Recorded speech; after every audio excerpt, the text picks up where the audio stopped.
Okay, so I was saying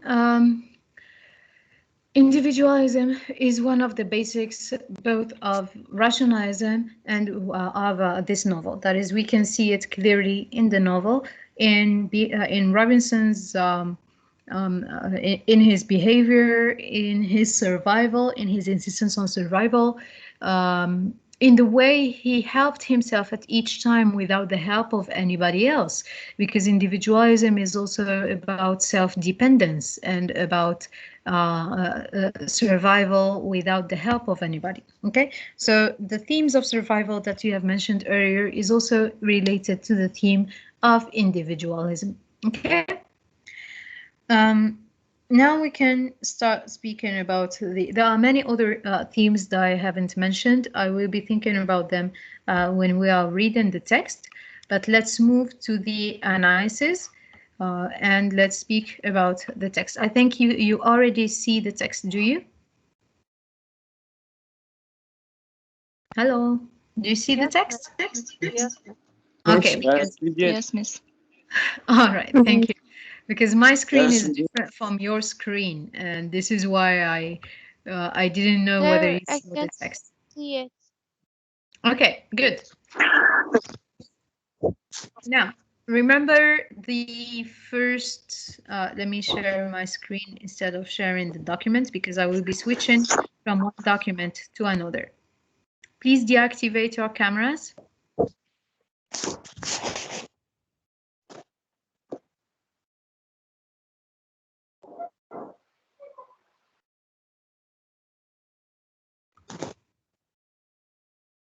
Here. Now, we're going to study the text at one level and write your ideas on the other text. So I'm going to open two documents. Remember that the first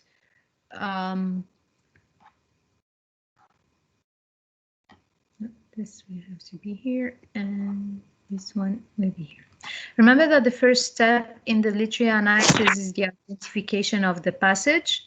We said during the analysis that the identification of the passage is the fact of providing all the information of the text, all the information that was provided to you with the text. That is the full title of the text. It's the life and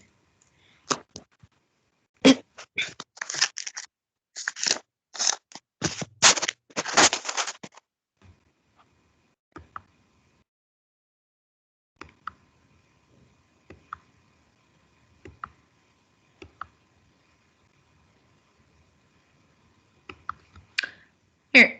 So the first step we said during the analysis is to look at the identification of the passage. The identification of the passage is all the information that you have about the text. Okay, so you're going to have a look at the title of the document, the date of publication, the name of the author. We have here the date of birth and death of the author, the number of the chapter and the title of the chapter. If you also have the page numbers, you can mention them. If you don't have the page number, it's okay. One thing you should retain is that if you do not have these pieces of information, do not try to invent them, okay? You have to stick to the pieces of information that you have in the text, okay? So the first step into the identification of the passage is to provide all the information of the text that you have, plus a general idea of the content of the text. Now, can any one of you here attempt to provide the identification of the passage? Can you identify the passage? Anyone? Miss, Yes. we start with this excerpt was taken from a passage that aims the life and adventures of Robinson Crusoe, written by Daniel Defoe. Yes.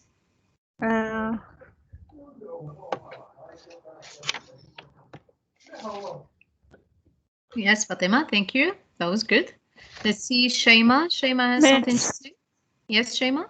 Yes, Yes. this One excerpt sec, please. is Yes. taken from the realist adventure novel The Life and Adventures of Robinson Crusoe. Of Robinson Crusoe. Yes. Defoe worked on a desert island. Mm-hmm. Where he That's it. was. Yes.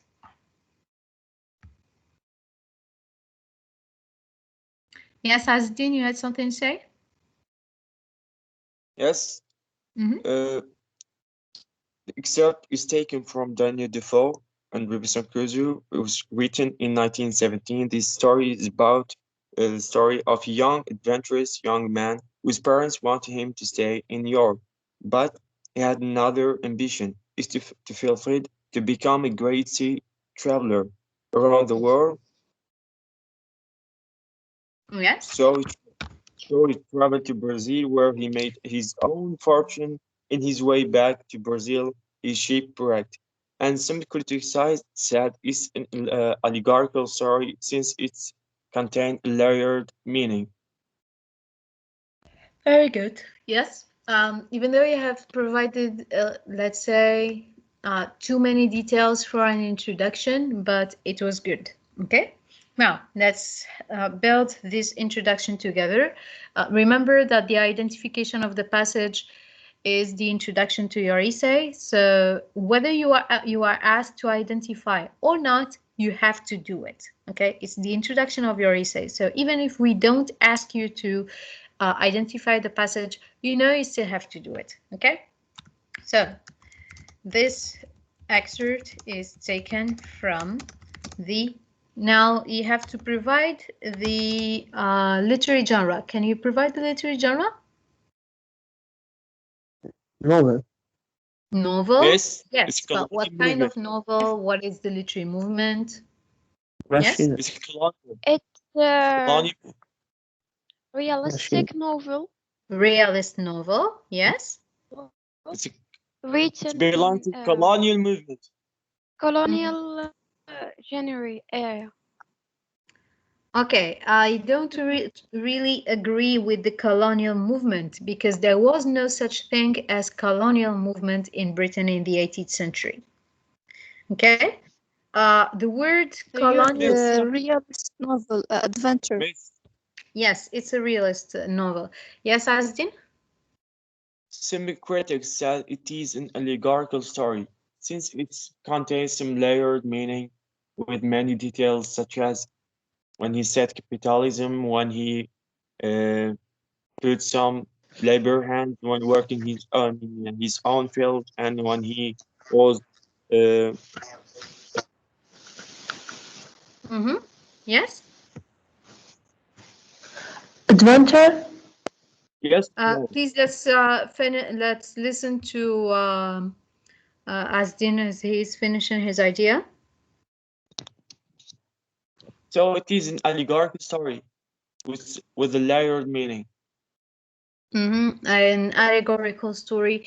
There is allegory in the novel. Indeed, there is allegory, but in order not to get into the too Details. much interpretation, because if we're going to get into allegoration, we're going to go into many other levels of interpretation that you are not ready for at this level. Okay, since you are still discovering literary analysis, we're going to stick to the general classification of the novel, because usually this novel is classified as a realist adventure novel.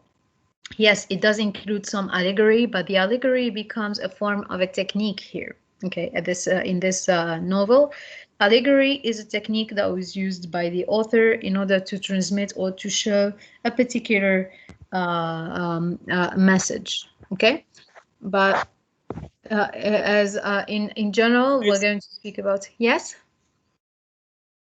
it is yes. realistic. It is realistic since it is touch some sort of people like middle class. Yes, It is a realist novel. It's a highly realist novel because it has all the principles of realism, the verisimilitude, the representation, the detailed representation of the lives of of a community or a society in general. Okay, so it has all the aspects of realism. Yes, Farah, do you have something to say, Farah Hasnawi?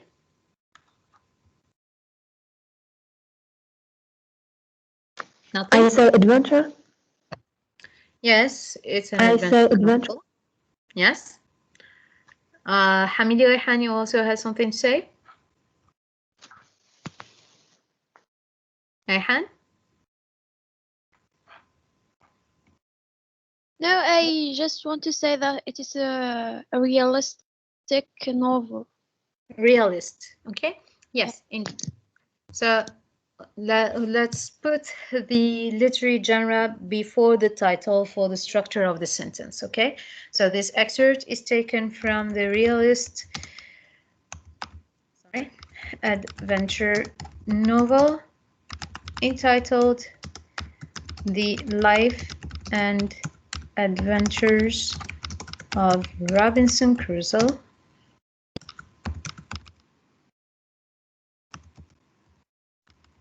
written by Daniel Defoe in 1719. We stop. Okay? But this is not the entire, this is not going to be the entire, introduction. Okay? First, the title of the novel should be underlined or italicized. Okay? I'm going to underline it because on paper you cannot italicize, so you have to underline. Okay, so this excerpt is taken from the realist adventure novel entitled The Life and Adventures of Robinson Crusoe, written by Daniel Defoe in 1719. But this is not all. We also have other pieces of information in the identification. For example, we have the date of birth and death. You can put them or not. You are The free. number of the chapter. Yes, and we also have the chapter and the title. Okay, so we're also going to mention them here. Sorry. Chapter 3.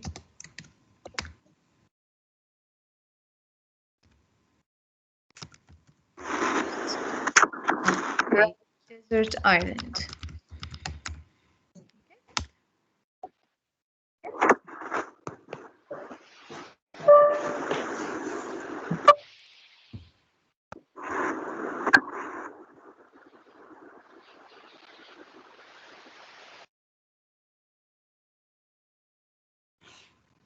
All right, now we need to add some information about the text, okay? Let's, at this level, you can provide a general idea of the text, but you are free. Whether the general idea is going to be that of the excerpt that is in hand or the general idea of the entire novel, okay? At this level, you are free to choose what to speak about. So let's say, can you give me a general idea of the novel?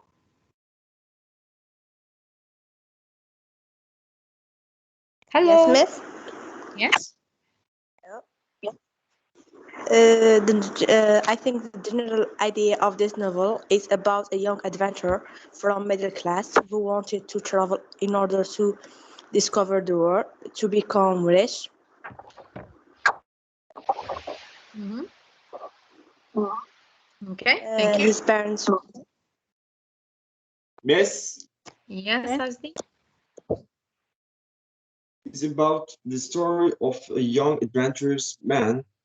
He had a great ambition to fulfill, is to become a great sailor, travel around the world. But Yes. his plans go in tragic way on his ship. Okay, you have all provided us here. So let's say it's the novel is about a man.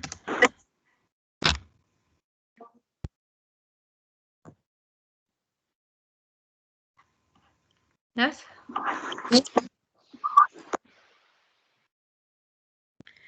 The novel is about a young man who goes on an adventure overseas to discover the world and become rich. Unfortunately, he is lost at sea, then finds himself struggling for survival in a desert island.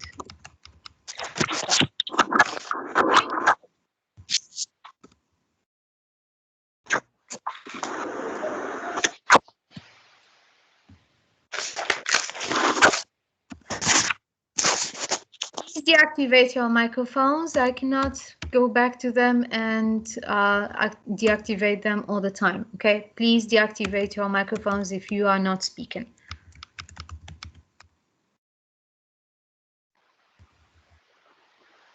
Let me just fix some grammatical mistakes or typing mistakes that I made while typing. Himself and overseas.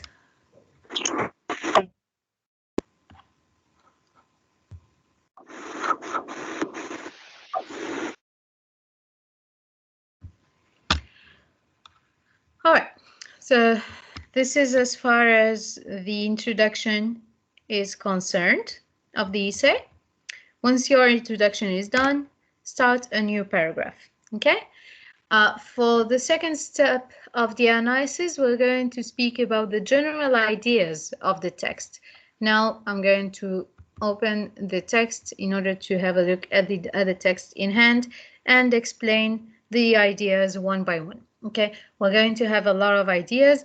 The difference between the general idea in the introduction and the step in which you speak about the general ideas is that in the introduction, you are free to speak about any idea you want. You are just required to provide an overview, a general overview about it. But when we are speaking of the paragraphs one by one, or when you are required to speak about the general ideas, you have to speak about the content of the paragraphs one by one, stopping at each one, okay, with detail. So, in the first paragraph, let's have a look at the first paragraph. He says, after we had rowed, or rather driven about a league and a half as we reckoned, a raging wave mountain-like came rolling astern of us and plainly bade us expect the coup de grace. It took us with such a fury that it overset the boat at once, and separating us as well from the boat as from one another, gave us no time to say, "Oh God," for we were all swallowed up in a moment. Okay, so the first paragraph. In the first paragraph, we are informed that a wave, or that Robinson and his companions were trying to survive. They were trying to breathe while they were taken by a strong wave. And this wave, he says, came rolling astern of us. That is, it was a very strong wave that came towards them and that separated them, that put them away from each other. Okay. He ends up saying, it gave us no time to say, "Oh God," for we were all swallowed up in a moment. That is, they were all driven, or all of them were thrown inside the water, very deep inside the water, in one moment. Okay, next paragraph. He says, nothing can describe the confusion of thought which I felt when I sank into the water. Now we know that he doesn't feel okay anymore. He doesn't feel safe anymore. He is confused. And remember in the beginning when we said that the 18th century novel is a novel that actually reflects the individual, the inside of the individual, of the middle class, his problems, his ideas, his feelings, and so on. So here, as the narration, or as the events are narrated, we can also see the inside of the individual. We can also see the psychology of Robinson as he is explaining, or he's speaking of his sentiments and his emotions. All right. Sorry, I cannot see the screen anymore.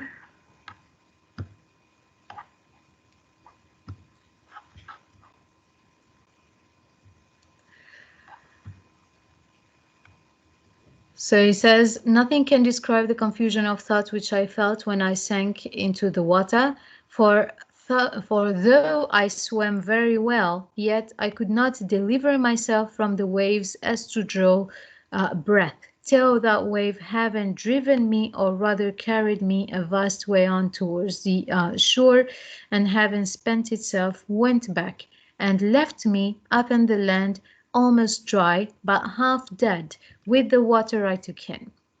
I had so much presence of mind, as well as breath left, that seeing myself nearer the mainland than I expected, I got upon my feet and endeavored to make on towards the land as fast as I could before another wave should return and take me up again.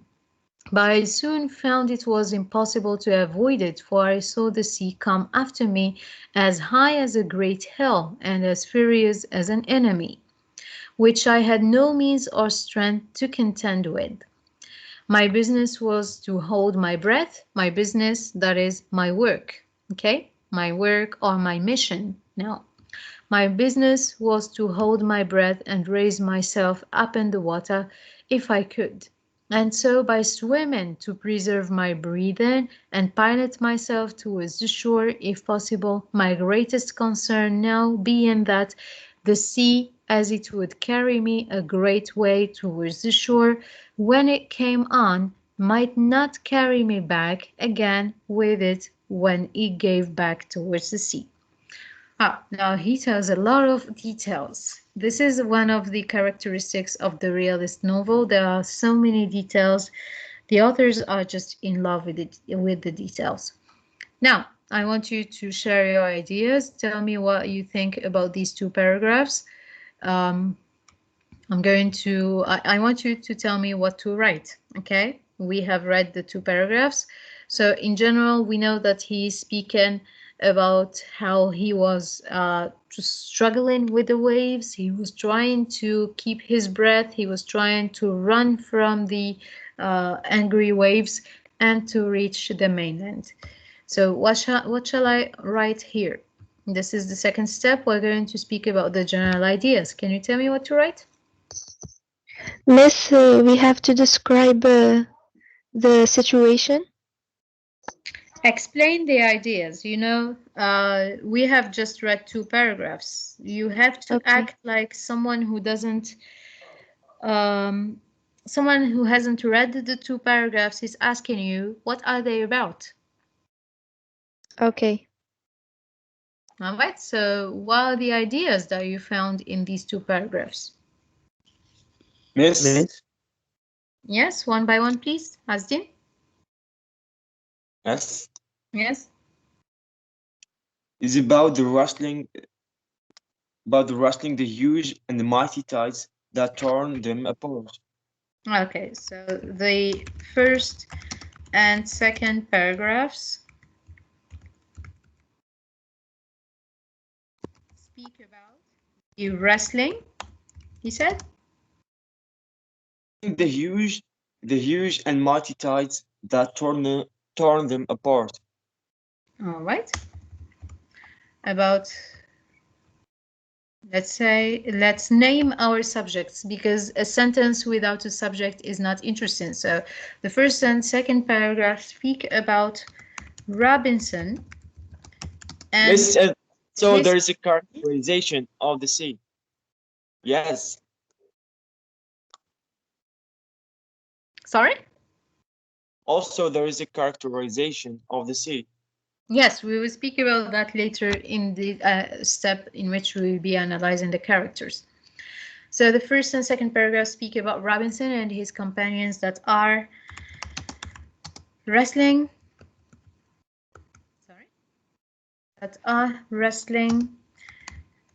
Against the waves for their survival. Yes? Someone else? Can you give me your ideas, the others? Hello?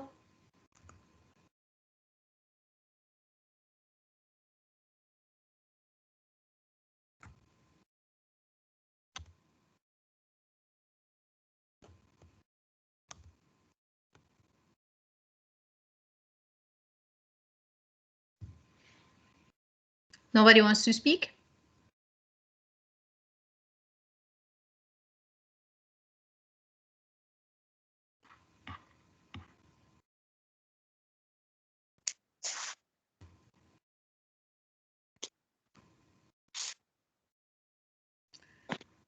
Okay, anyway, so I Miss, see you have nothing to add. Yes?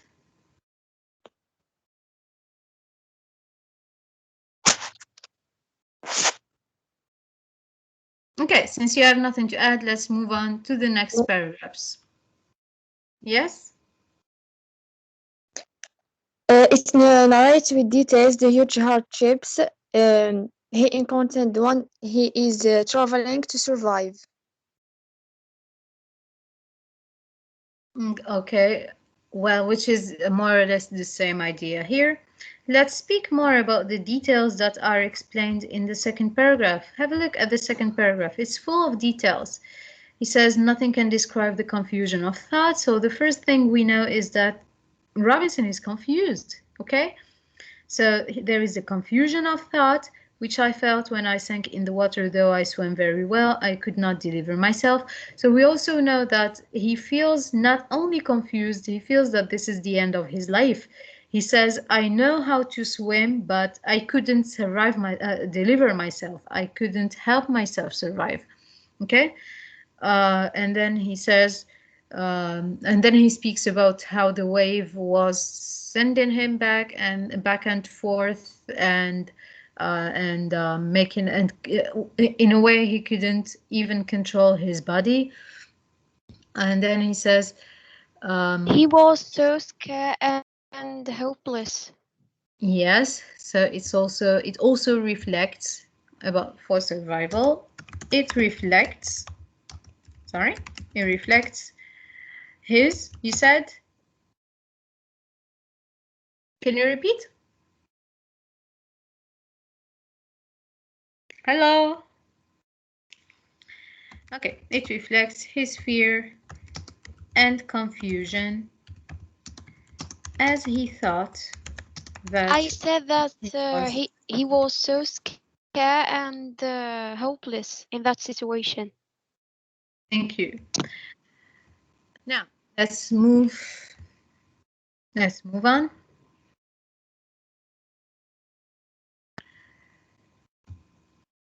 Now let's have a look at the third paragraph. In the third paragraph, he says, the wave that came upon me again buried me at once 20 or 30 feet deep in its own body, and I could feel myself carried with a mighty force and swiftness towards the shore. So now we know that another wave came and sent him back inside the water. He says 20 or 30 feet deep in its own body. That is, he was swallowed inside the water. And I could feel myself carried with a mighty force and swiftness towards the shore. We also know that this wave was also pushing him towards the shore. So the waves were really big, they were great, and they were very strong. A very great way, okay? But I held my breath and assisted myself to swim still forward with all my might. That is, even though he was driven by the wave, but he was still fighting, and he didn't lose his body, or he didn't lose himself to the strength of the wave. He was still swimming to help himself survive. I was ready to burst with holding my breath when, as I felt myself rising up, so to my immediate relief, I found my head and head shoot out above the surface of the water, and though it was not 2 seconds of time that I could keep myself so, yet it relieved me greatly, gave me breath and new courage. Okay, so he's speaking of courage here. The fact that he was driven by the wave and he wasn't able to control his body, he felt himself on the water. Sorry, he felt himself upon the water or on the surface of the water, which made him feel more courage, or which gave him more courage for survival. Okay, I was covered again with the water a good while, but not long, but not long, so long, but I held it out. And finding the water had spent itself and begun to return, I struck forward against the return of the waves and felt ground again with my feet. I still stood a few moments to recover breath until the waters went from me, and then took to my heels and ran with what strength I had further towards the shore. But neither would this deliver me from the fury of the sea, which came pouring in after me again, and twice more I was lifted by the waves and carried forward as before, the shore being very flat. So now we know that not only in the beginning of this paragraph, the wave was pushing him towards the shore.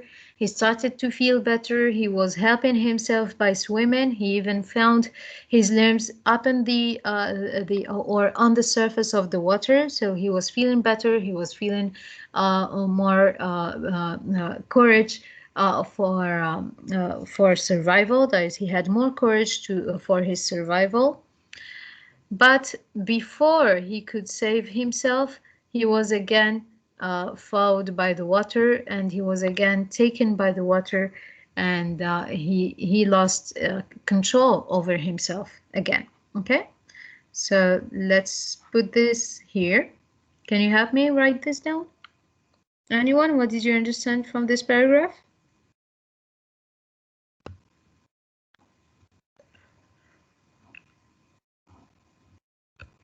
Hello. Miss, Yes.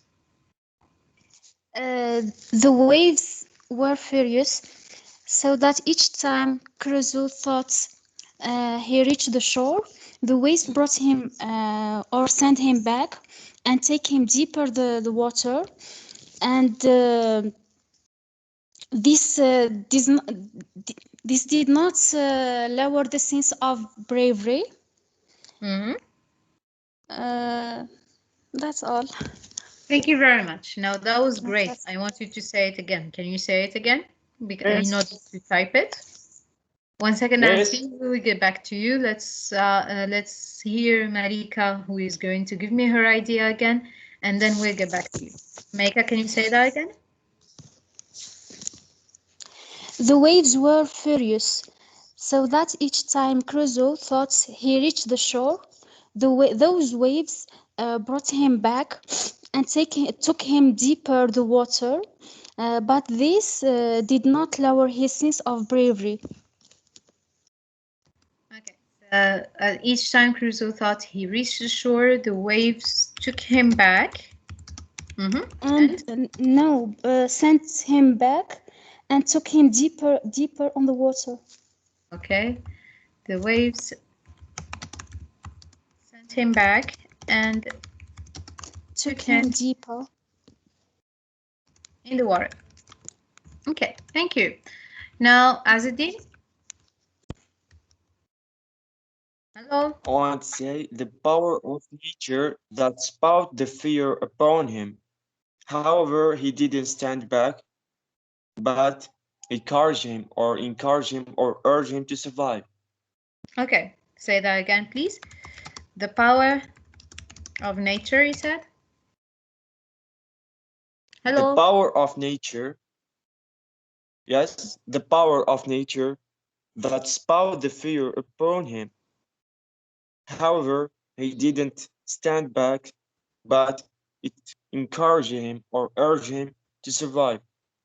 So the power of fear of nature that sparked the fear up in him. That sparked. Yes, the fear up in him. Spout. Oh, spawned. Spout. Okay, we'll get back to that later because I can hardly understand that. So the power of nature that struck the fear of him. Can you move on? I will fix that word later. That spread the power of nature that fear upon him. But he didn't stand back. Actually, it urged him to fight to survive.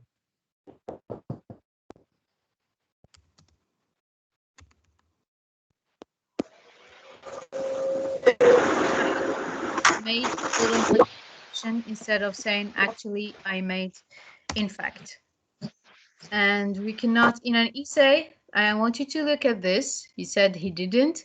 Actually, in an essay, you cannot say didn't, haven't, and so on, but you have to use the full versions or the full form. Sorry, the complete form of the term or the expression. So here you should be saying did not stand back. Okay, sorry. Now, let's move on to the next paragraph. Thank you. Thank you very much, Asdin. Let's move on to the next paragraph. The last time of these two, now this is when he was again driven by the waters. So the last time of these two had well nigh been fatal to me. That is, it almost killed him. For the sea having harried me along as before, landed me, or rather dashed me against a piece of rock. So you know that he doesn't have any power or any control over his body. The sea is throwing him, hurrying him, landing him, and then taking him away. Okay, he has no control over his body at all. It is nature and the sea that is controlling him. And that with such a force that it left me senseless and indeed helpless as to my own deliverance.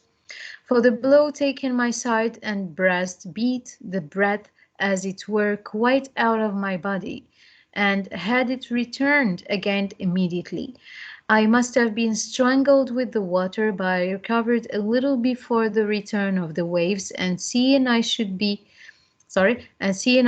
covered again with the water, I resolved to hold fast by a piece of the rock, and so to hold my breath, if possible, till the wave went back. Now as the waves were not so high as first, being nearer land, I held my hold till the wave abated, and then fetched another run, which brought me so near the shore that the next wave, though it went over me, yet did not so swallow me as to carry me away. And the next run I took, I got to the mainland, where, to my great comfort, I clambered up the cliffs and of the shore, and sat me down up in the grass, free from danger, and quite out of the reach of the water.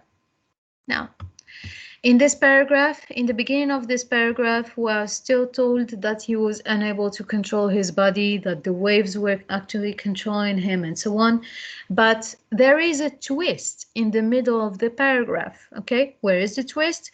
At one moment of the paragraph, or in the second part of the paragraph, we are told that he found a rock, and He found a mainland yes, before he arrived to the mainland, to he found a settle. rock.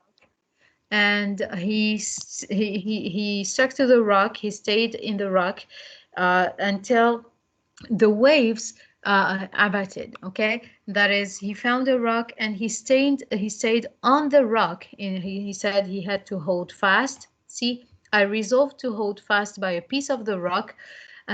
So to hold my breath. So he stood in the rock, or he held to the rock in order to be able to breathe. He gave himself the time to breathe, to save himself.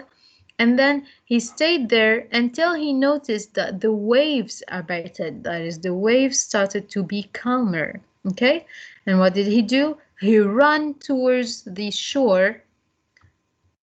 And the next waves, he started running towards the shore or swimming towards the shore, so that the next wave started to take him to the shore. So even though in the beginning the waves were trying to kill him, the waves were an enemy, they were about to kill him, When he found the rock made the twist. Okay, he stayed on the rock until things started to be calmer, and until the waves started to be calmer and smaller. So he started swimming towards the shore, and the next waves were just pushing him to the shore until he arrived to the mainland and rested. Okay, so let's write this down. Are you going to help me write this down? Miss, Yes. even between life and death, Crusoe managed to get through the water by climbing the cliff of the shore out of danger. Right, so even between life and death, Crusoe. Managed. Sorry? Managed. Managed. Yes? To get through the water. Managed to get through the water. Yes? By climbing the cliff of the by climbing the cliff.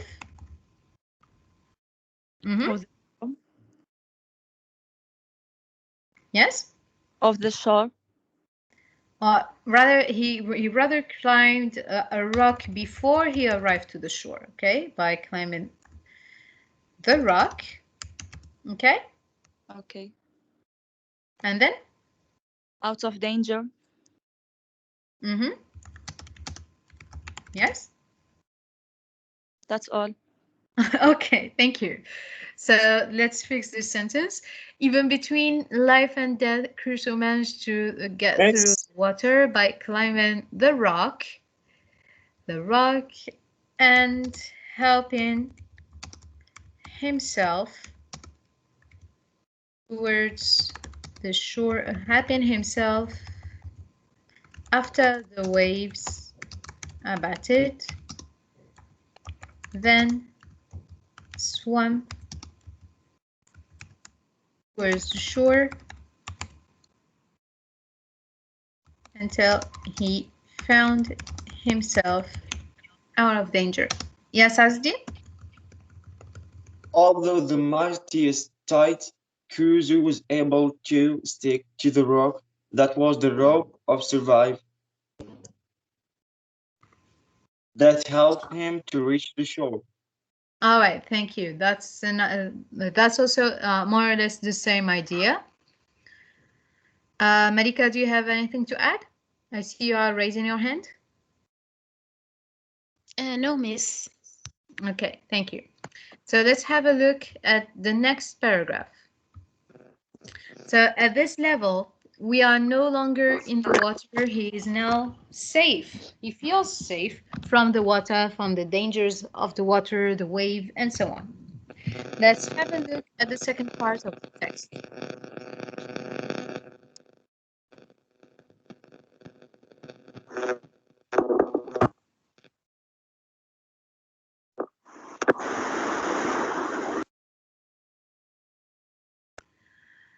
I was now landed and safe on the shore and began to look up and thank God that my life was saved.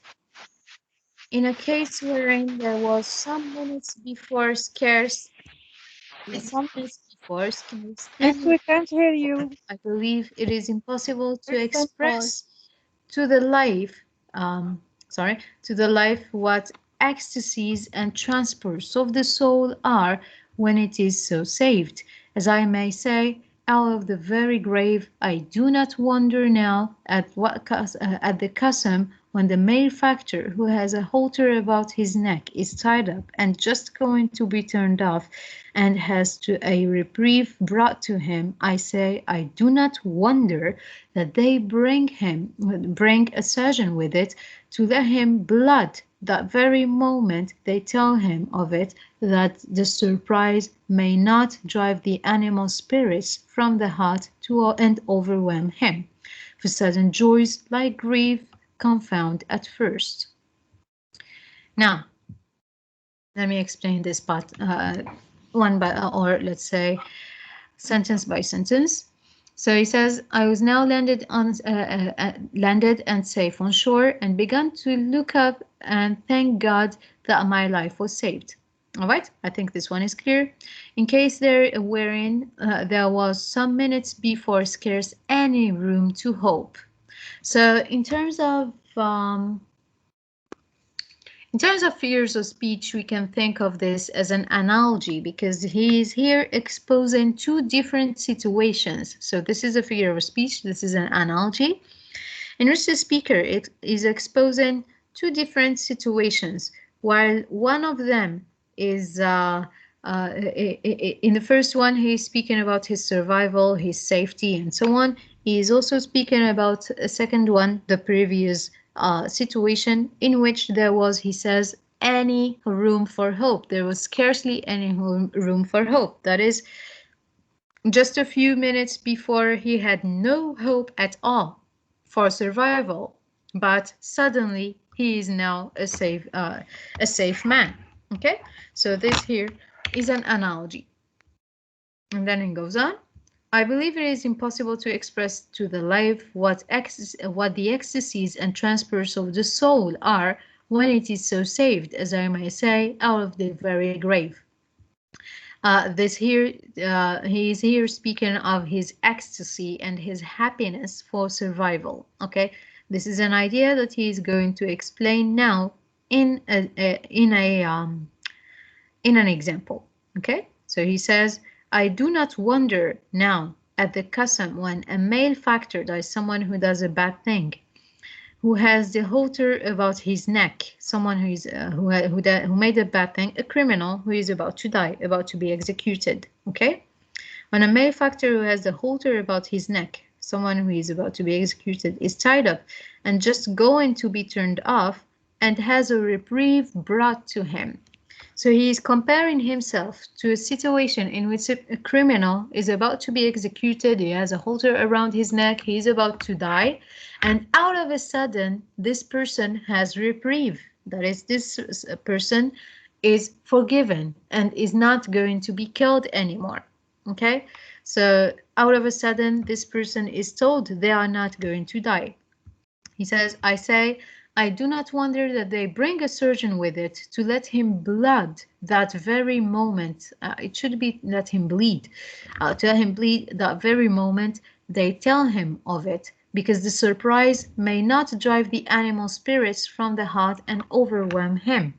What he means by this example is that if someone is about to die, a criminal is about to die, and they have the halter around their neck, they are about to be executed, and out of a sudden they are told that they are not going to die, the information or the news is going to be so surprising, so shocking for this person, that this person is going to need a doctor, a surgeon, to let him bleed. That is, the surgeon is going to cut him open and let him bleed in order to express his ecstasy, which shows that there is a huge ecstasy, a huge excitement in the fact of learning that he is not going to die.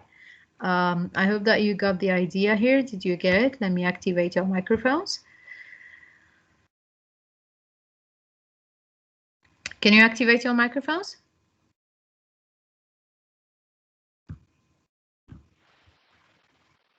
Yes, did you get the idea here? Comparing himself to someone who was about to be executed and who was saved out of a sudden.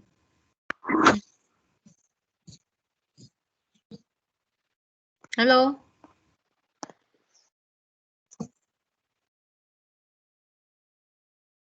All right. Is anyone speaking? Aya?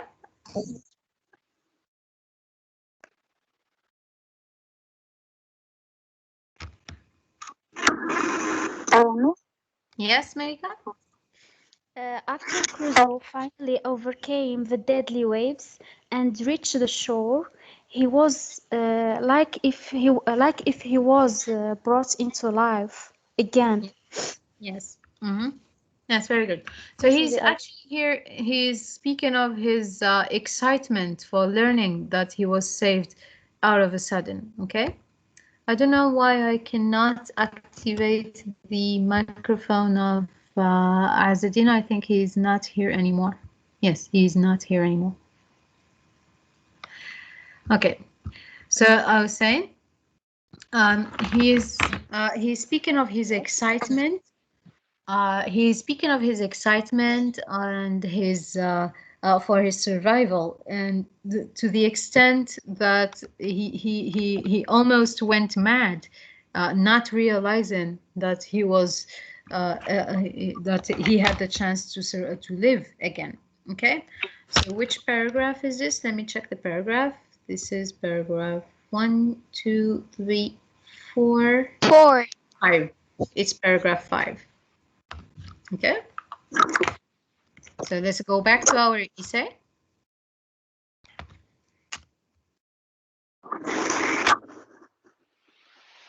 In paragraph 5, Crusoe speaks of his excitement for due to his survival, excitement and ecstasy. Sorry, and ecstasy due to his survival, comparing himself to someone who almost lost life under execution and who was saved at the last minutes. Saying, now he said a very interesting, or he used a very interesting sentence. He said, for sudden joys like griefs confound at first. This means that he was just as confused as the moment in which he realized that he was about to die, okay? That his survival or his death, both of them caused him a huge strike. Both of them caused him a lot of confusion, okay? For sudden joys, just like griefs, confound at first. That is the very same confusion that you feel when you realize that you are going to die will happen to you again the moment you realize that you are safe. Okay, let's have a look at the next paragraph. He says, I walked about on the shore, lifting my hands and my whole being, as I may say, wrapped up in contemplation of my deliverance, making 1,000 gestures and motions which I cannot describe, reflecting upon all my comrades that were drowned, and that there should not be one soul saved by myself. For as for them, I never saw them afterwards, or any sign of them, except 3 of their hats, 1 cap, and 2 shoes that were not fellows. Now, Crusoe is speaking about his anxiety the moment he realized that he was the only survivor. Okay, he says, I walked about on the shore, lifting my hands and my whole being.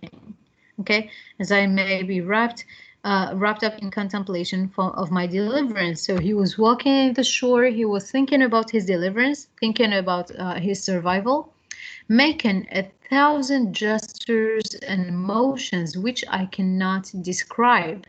Now, I want you to tell me what you think of this expression. You can activate your microphones and speak. What do you think of this? He says, making 1,000 gestures and motions which I cannot describe, reflecting upon all my comrades that were drowned. What do you think is meant, or why was he making so many gestures and motions? What are these gestures and motions? Yes? Anyone? Yes? Is it exaggeration? This is an exaggeration. One by one, please. Ahmed, you said? Yeah, it's an exaggeration. Okay, in terms of language or figures of speech, it is an exaggeration, but I want you to explain what did he mean here. Imagine him walking in the shore and making these 1,000 gestures and motions. Why was he making these 1,000 gestures and motions? These are, except this is a body language. What is he expression using that while doing that? Yes? confusion and regret and sadness about his missing friend. Yes? Yes, very good. Yes. Someone else was also speaking. I heard the girl's voice. Who was it? Miss, Miss. because he Okay. was excited because he finally reached the shore. At the same time, he found no one of his comrades beside him, Uh-huh. and this maybe made him somehow mad or sorrowful for them. Okay, thank you. This was Malika talking or Aya? Because Yes, Medica, yes. Malika. All right. Let's now listen to Aya. Yes. Yes, I think this emotions that he described it's about excitement and happiness because he was after several times of trying to survive himself and deliberate he success to maybe to deliberate himself To after deliver after himself. Yes? Miss, Uh-huh. I think that he was One moment, murmuring please. on his I friend. had Wissam was speaking. Yes, Wissam? Yes, I think these emotions refer to his happiness because he finally could survive after a long after a long suffering, and in the same time he was sad because he's the only one he survived, and no one he didn't find no one of his friends. Yes, very good. So there is a confusion of feelings here. The feelings of excitement both for his survival and sadness for his friend's loss. Yes, Ayhan? Ayhan? I think that he was so sad about his friend. Mm-hmm. Yes? He stays alone. He finds himself alone. So he Yes, starts to feel bad. yes, very good. Okay, so let's write this down. So in the next paragraph, we know that in the next paragraph, Crusoe mentions his overexcitement. His excitement, saying that he was making thousands of gestures. I'm going to fix the mistakes later, okay? He was making thousands of gestures and motions about his about knowing that his friends were lost, and that he was the only survivor. So I think these gestures are more related to his anxiety and his sadness about the loss of his friends more than happiness. I don't think it was happiness. It was there were thousands of gestures. See here, we're going back to the paragraph. There were thousands of gestures due to his sadness. Okay, he says, I walked about the shore, lifting my hands and my whole being, as I may say, wrapped up in contemplation, making a thousand gestures and motions which I cannot describe, reflecting upon all my comrades who were drowned, and that there should be not one soul saved by myself, but myself. As for them, I never saw them afterwards. So the thousand gestures were a way of expressing his sadness to me and his anxiety about the fact that his friends were lost. Okay, Let's have a look at the next paragraph. After I had soothed my mind with the comfortable part of my condition, I began to look around me to see what kind of place I was in and what was next to be done. I soon found my comforts abbot, and that word I had a dreadful deliverance, for I was wet, had no clothes to shift me, nor anything either to eat or drink to comfort me. Neither did I see any prospect before me but that of perishing with hunger, or being devoured by wild beasts. And that which particularly afflicted me was that I had no weapon either to hunt and kill any creature for my sustenance. Oh my God, he tells a lot of details. This is a drama queen, don't you think? He's making a lot of details, and I think that he complains a lot. Okay, he complains more than women do. Now that was just an additional comment. So we know that he's still excited for his survival, but he again sees himself as if he's going to die. He's thinking that he is going to die.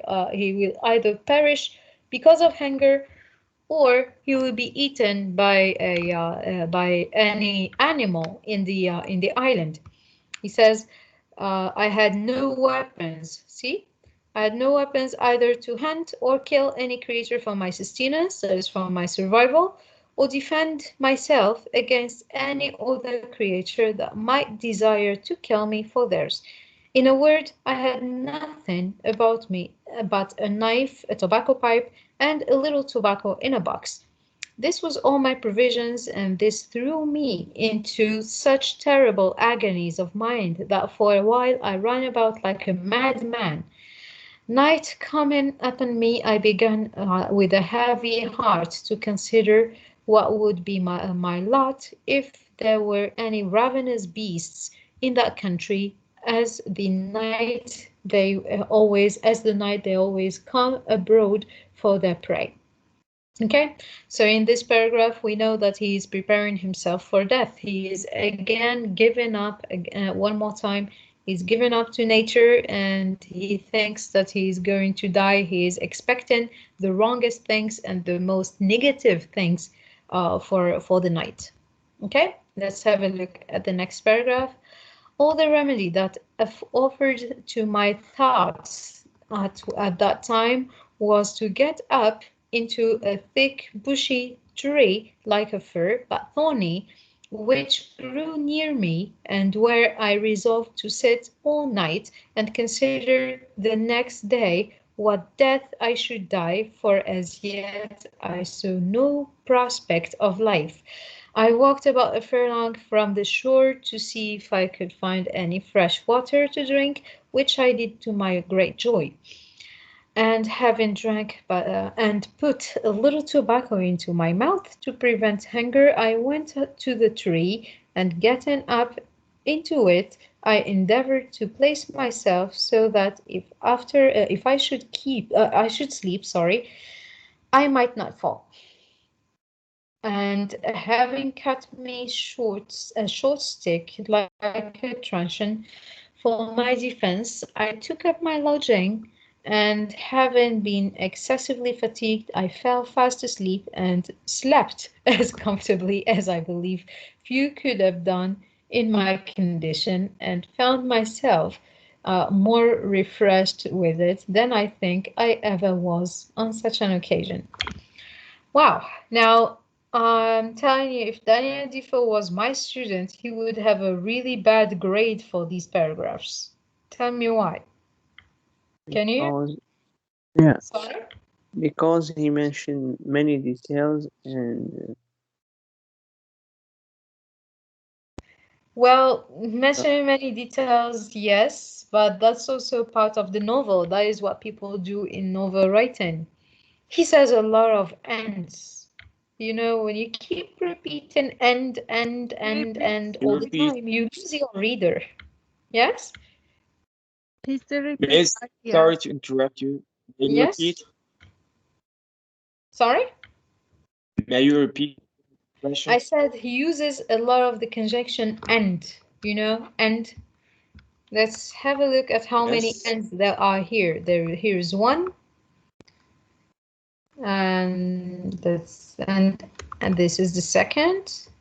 I think He that keeps he is so exaggerating and blaming. Well, he's trying to show that his character was emotional, and that his character was feeling anxious. Okay. But I hate the fact that the author uses so many ands in such a short paragraph. You know, it's very confusing, and you lose. It makes you lose your reader if you would repeat this conjunction so much, so many times. So what we get from these two paragraphs, from the final paragraphs, is that once on the mainland, Crusoe again feels like he's in danger. He again feels like he is about to die. He will either die of hunger, or he is going to be eaten by a beast. He says he went up on a tree to help himself sleep. Okay, he says, Cannibal. sorry.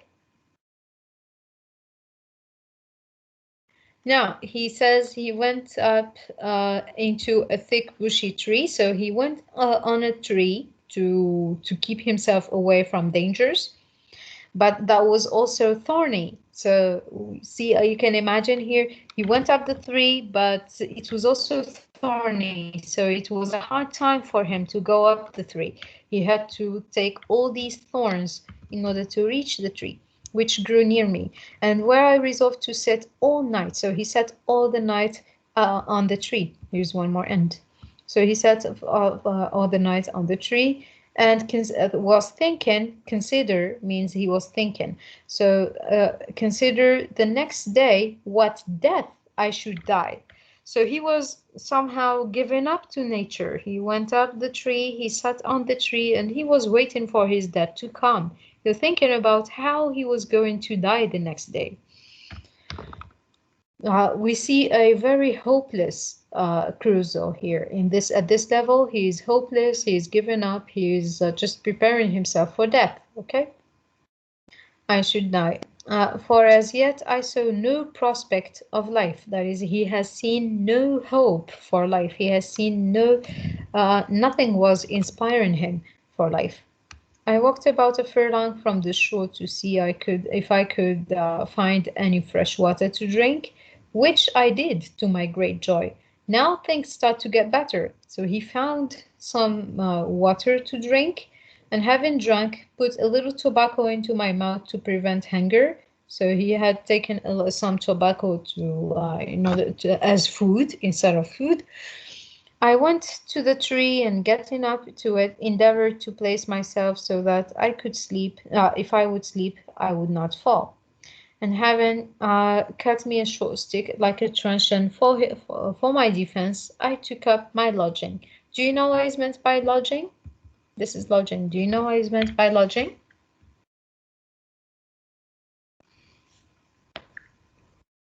Hello.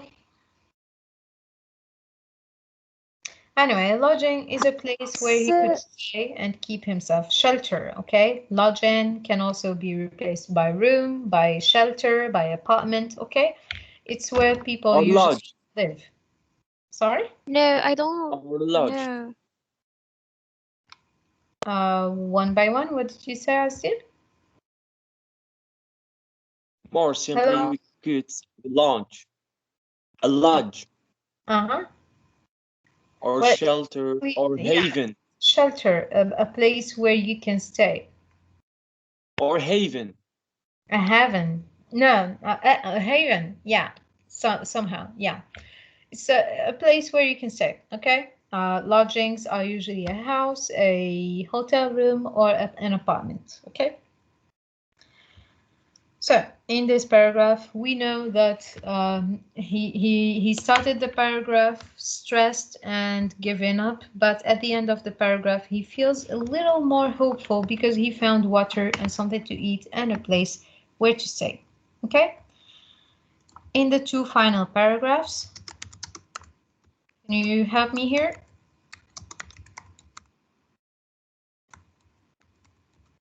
What did you understand in these two paragraphs? So in the two final paragraphs, help me.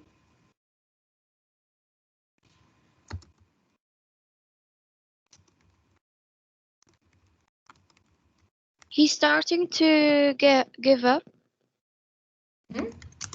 He feels anxious.